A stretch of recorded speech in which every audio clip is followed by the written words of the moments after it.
अस्सलाम वालेकुम दोस्तों, तव्हांखे ॿुधायूं था हलूं त जेको चंड ग्रहण ड्रामे जी हफ़्ते में केतिरियूं क़िस्तां ईंदियूं। अॼु तव्हांखे वॾी अपडेट ॾींदा हलूं। छा हफ़्ते में जूं 5 एपिसोड ईंदा, या हफ़्ते में 2 एपिसोड ईंदा, या हफ़्ते में 4 एपिसोड। जी हाँ, चंड ग्रहण जा टीज़र तव्हां ॾिसी छॾिया आहिनि। हाणे जेको आहे पुरमो ईंदो, पुरमो खां पोइ पहिरियों एपिसोड जो स्टार्ट थी वेंदो।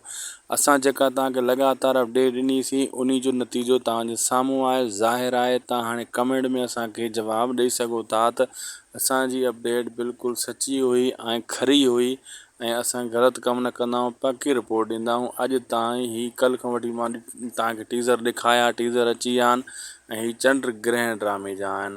हाणे तव्हांखे यकीन थी वियो हूंदो।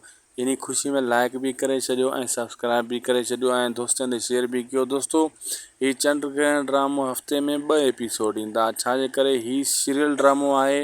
हफ़्ते में सूमर ऐं अंगारो इन्हनि ॾींहंनि में 2 एपिसोड, जीअं दोस्तों बागुल जा ईंदा हुया, या जीअं गुलाम हुसैन जा 2 एपिसोड हफ़्ते में ईंदा आहिनि, ही बि 2 ईंदा। जेको दुलाब ड्रामो उहो सोप सीरियल आहे, उन जा जेका आहिनि हफ़्ते में 5 एपिसोड ईंदा।